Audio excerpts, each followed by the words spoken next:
میں جب زنا کیا جاتا ان کو کہا جاتا کہ جناب ان کو جیل میں بٹھا دو، ان کو سزا دو جیل کی، لیکن اسلام نے کہا الزانیۃ والزانی فاجلدوا کل واحد منہما مئۃ جلدہ، اور زانی عورت ہو یا زانی مرد ہو ان سب کو 100 کوڑے مارو۔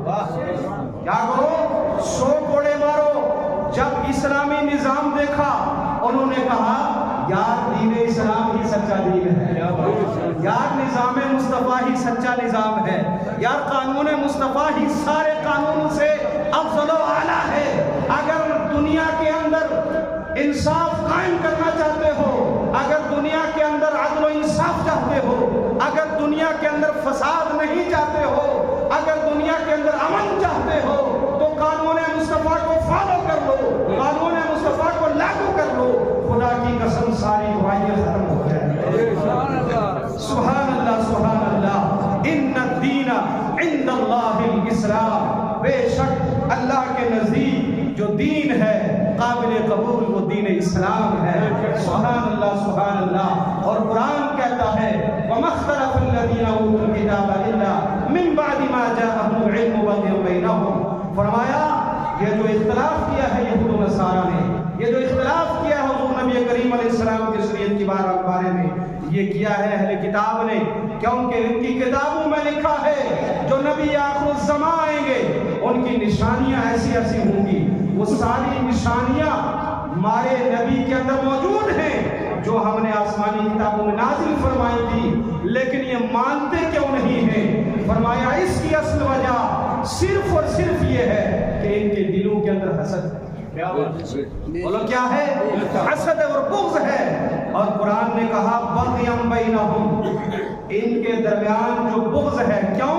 اس لیے کہ نبوت حضرت موسیٰ علیہ السلام کی یہ عیسیٰ علیہ السلام کی اسرائیل میں تھی، بنی اسرائیل میں تھی، لیکن جب آخری نبوت کا مہتاب نبی آخر الزمان علیہ التحیۃ والثناء بنی اسماعیل میں تشریف لائے تو ان کے دل میں بغض ہونے لگا، حسد ہونے لگا، ہائے ہماری سرداری ختم ہو گئی، ہائے ہم سے نبوت چھن گئی۔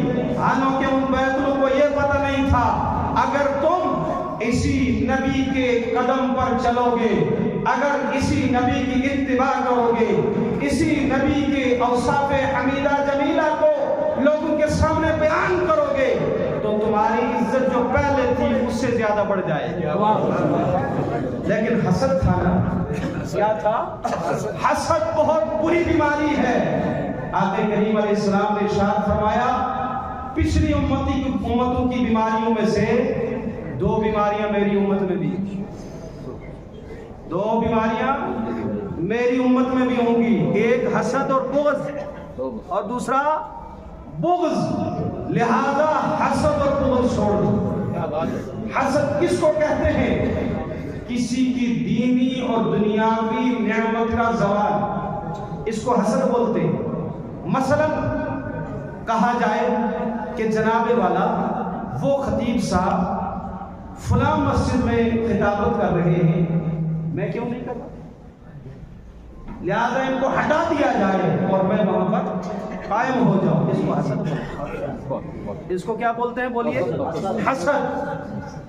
فلاں حاجی صاحب کے پاس ایک بلڈنگ ہے اور بڑی عالی شان بلڈنگ ہے، یار ان کے پاس نہیں ہونی چاہیے، میرے پاس ہونی چاہیے، یہ ہے دنیاوی حسد۔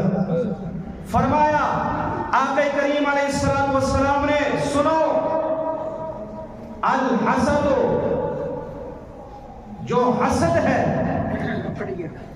یأکل الحسنات کما تأکل النار الحطب۔ لوگوں بغض اور حسد تمہاری نیکیوں کو ایسے کھا جاتا ہے جیسے کہ سوکھی لکڑی کو آگ کھا جاتی ہے، لہذا حسد سے بچو۔ آقا کریم علیہ السلام نے ارشاد فرمایا کہ حسد